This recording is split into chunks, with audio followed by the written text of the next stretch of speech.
جوانترین و ڕازاوەترین سڵاوەکانتان پێشکەش بینەرانی عزیزی تەلەڤیزیۆنی کۆمەڵە بە یارمەتی هاوڕێیانی هاوکارم لە خزمەتتاندام بۆ پێشکەشکردنی گەشتی هەواڵەکانی سەر لە بەیانی ڕۆژی پێنجشەممە سەرەتا سەردێڕی گرنگترین هەواڵەکان. کۆبوونەوەی دادخوازان لە ساڵی نوێ لەسەر مەزاری عزیزانیان، ئەدامەی مەراسمەکانی نۆرۆز لە شارەکانی کوردستان و ناردنی هێزی سەرکۆت، چالاکی ژینگە پارێزان لە شاری کامیاران، ئاماری ساڵانەی کانونی مافی مرۆڤی ئێران لەسەر کوژرانی هاوڵاتیان لەلایەن ڕژیمەوە، وان راپۆرتی کانونی مافی مرۆڤی ئێران لەسەر ئاماری بەندکراوانی ساڵی 1402.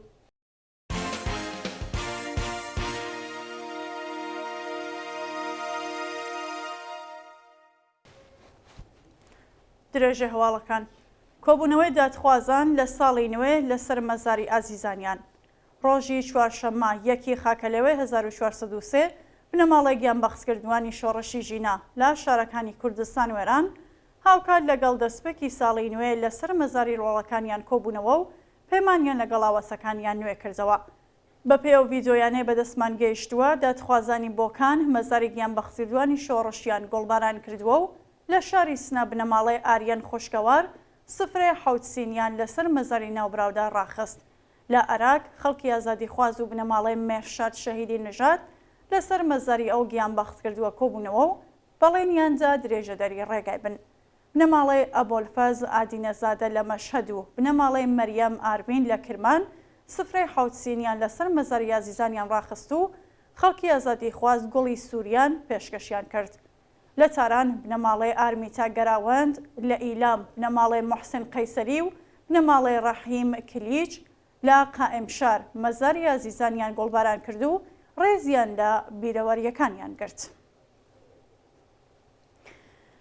ئێدامەی مەراسمەکانی نۆرۆز لە شارەکانی کوردستان و ناردنی هێزی سەرکۆت ڕۆژی چوارشەممە یەکی خاکەلێوەی 1403 مەراسمەکانی نۆرۆز لە بۆکان، ماکۆ، پیرانشار، مەهاباد و شنۆ درێژە درا و ڕژیمی جەنایەتکاری ئیسلامی هێزی سەرکوتی ڕەوانێ شاری بۆکان کرد.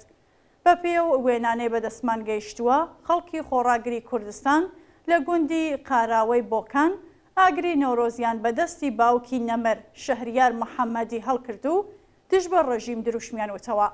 لە پیرانشار خەڵکی ئازادیخواز هاوڕێ لەگەڵ بنەماڵی گیانبەختکردوان مەشغەڵی نۆرۆزیان داگیرساند و دروشمی ژن ژیان ئازادیان وتەوە.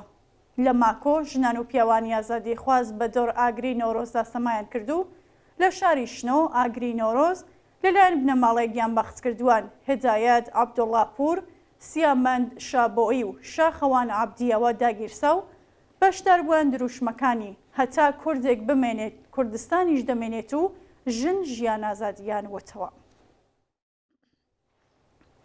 چالاکی ژینگە پارێزان لە شاری کامیاران کۆمەڵێک لە ژینگە پارێزانی کامیاران ڕۆژی چوارشەممە هاوکات لەگەڵ یەکەم ڕۆژی بەهار ناوچە گەشتاریەکانیان لە زبڵ و پاشماوە پاک کردەوە.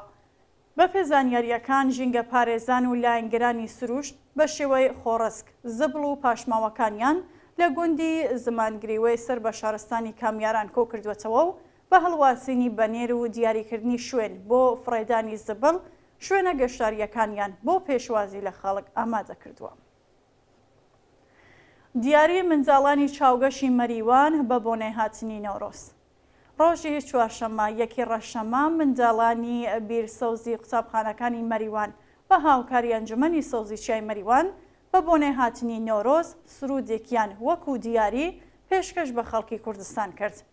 بە پێزانیاریەکان منداڵانی قوتابخانەکانی مەریوان بە هاوکاری ئەنجومەنی سەوزیچیای مەریوان پێکەوە سرودی ئەم ڕۆژی ساڵی تازە نەورۆزیان خوێندەوە و لە هەڵمەتێکی ژینگەیدا 2000 نەمامیان لە دارستانەکانی ئاوێیی سەردۆش و قەڵای مەریوان و چەند شوێنێکی دیکەدا چەند.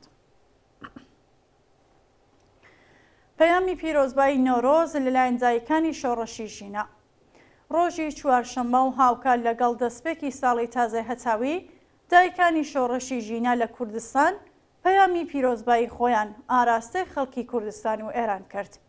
بە پێوە ڤیدۆیانەی بەدەستمان گەیشتووە دایکی پەیمان گەڵوانی لە مەهاباد، دایکی ئارام حەبیبی لە سنا، ماهمۆنیر مەولای ڕاد و مەیسام پیرفەلەک لە ئیزە و دایکی ڕەزا لۆتفی لە شاری دێوڵان لە چەند پەیامی جیاجیادا هاتنی نۆڕۆز و بەهاری سەرکەوتنیان بە هەموو خەڵکی کوردستان و ئێران پیرۆزبای کرد و هیوایان خواست ساڵی تازە ساڵی لە ناوچوونی دەسەڵاتی جنایەتکاری کۆماری ئیسلامی بێت. ئاماری ساڵانەی کانونی مافی مرۆڤی ئێران لەسەر کوژرانی هاوڵاتیان لەلایەن ڕەژیمەوە. بەپێی راپۆرتی ساڵانەی کانونی مافی مرۆڤی ئێران لە ساڵی 1402دا سەرجەم 540 شارۆمەند بەر دەستڕێژی گولەی هێزەکانی ڕژیم کەوتون و لەو ڕێژەیە 129 کەس گیانیان لەدەستاوە. بەپێی ئەو راپۆرتە لە کۆی گشتی ئەو 540 کەسە 29 کەس سوختبەر، 29 کەس کۆڵبەر و 71 کەس شارۆمەندی ئاسایی بوون. 411 کەسیش بە تەقەی ڕاستەوخۆ بریندار کراون کە 353 کەسیان کۆڵبەر، 25 کەس سوختبەر و 33 کەس شارۆمەندی ئاسایی بوون. هەروەها 9 هاوڵاتی بەهۆی تەقینەوەی مین لە ناوچە سنووریەکانی ئێران گیانیان نەدەستاوە و 25 کەسی دیکەش بریندار یان کەم ئەندام بوون. شاینی باسەکە لە ساڵی 1402 لە دوو تەقینەوەی گوماناوی لە چوارەمین ساڕۆژی کوژرانی قاسم سڵەیمانی زیاتر لە 100 کەس کوژران و 170 کەسی دیکەش بریندار بوون. راپۆرتی کانونی مافی مرۆڤی ئێران لەسەر ئاماری بەنجکراوانی ساڵی 1402.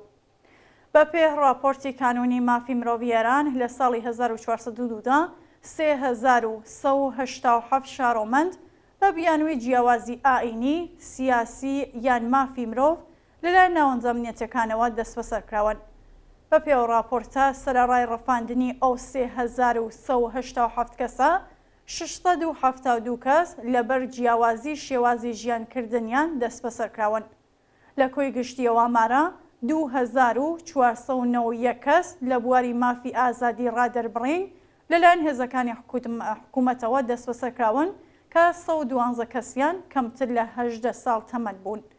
هەروەها 61 بابەت کرێکار و چالاکانی کرێکاری، 30 کەس لە چالاکانی سنفی، 132 بابەت لە کەمینە ئاینیەکان، 45 بابەت ژنانی ناڕازی و چالاکانی بواری مافەکانی ژنان، 16 بابەت لە بواری فەرهەنگی، 5 بابەت لە بواری جیاوازی جنسی و جنسیەتی، 56 بابەت لە چالاکانی ژینگە پارێز و 351 کەس لە نەتەوە جیاوازەکانی ئێران بوون. دووە هەواڵ خۆپشاندانی کەشاوەرزان لە لەهێستان. ڕۆژی چوارشەممە 1 خاکەلێوەی 1403 کەشاوەرزانی لەهێستانی بۆ جارێکی دیکە بە تراکتورەکان یانەوە ڕژانە سەر شەقام و دەواازەی وەرشەوی پایتەختیان داخست.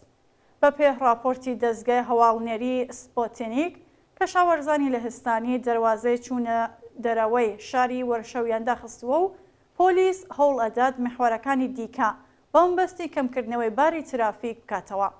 کەشاوەرزانی لەهێستانی خوازیاری زیادکردنی حەقدەست، پێدانی پشکی سوتەمەنی، قەدەغەی هاوردەکردنی بەرهەمی کشت و کاڵی دەرەکی، کەمکردنەوەی نرخی سوتەمەنی و چاکسازی لە بواری ژیان و معیشەتیان بوون. بینەرانی خۆشەویست هەواڵەکانتان پێشکەشکرا هەر شاد و ئاسوودە بن.